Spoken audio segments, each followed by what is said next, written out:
Little is known about George Gurdjieff's early life. In his autobiographical book, Meetings with Remarkable Men, Gurdjieff himself reveals a candid glimpse into the early events of his own life. This video features an encounter with his dog Philos, a true story of a dog with a remarkably high IQ.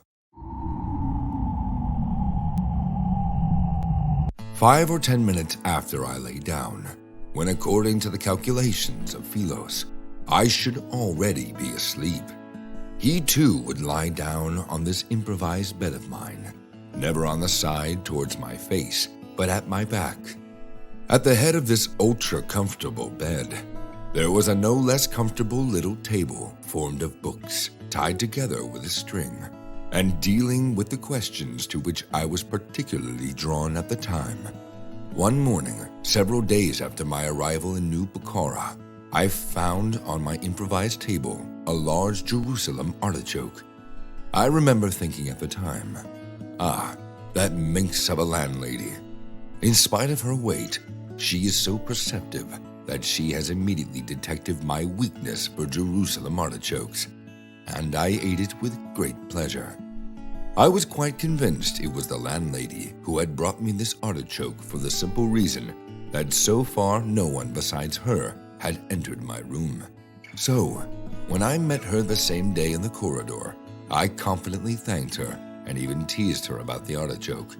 But to my great surprise, she made it clear to me that she knew nothing whatever about it. The next morning, I again saw a Jerusalem artichoke in this same place, and although I had ate this one with no less pleasure, I began to think seriously about its mysterious appearance in my room.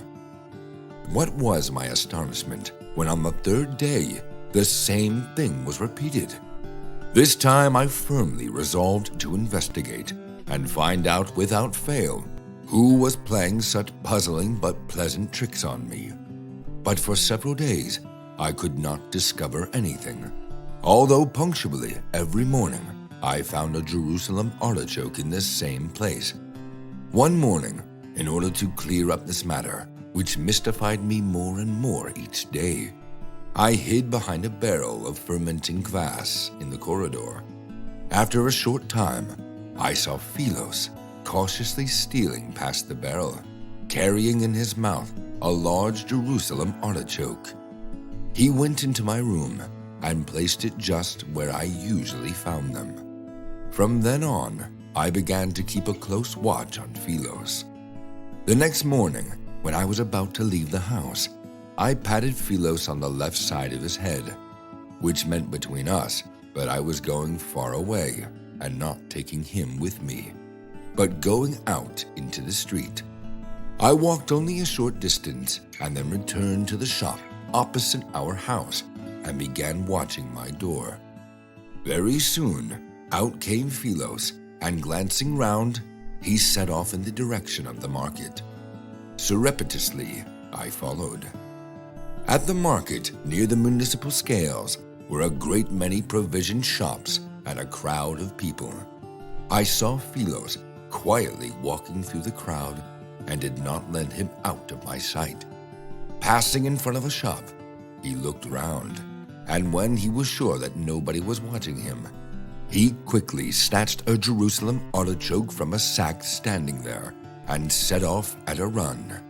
And when I returned home, I found a Jerusalem artichoke in the usual place. Did you like this video? If you did, then you should know that these days, liking isn't real unless you push the like button. Think about it. Did you really like it if there's no digital proof?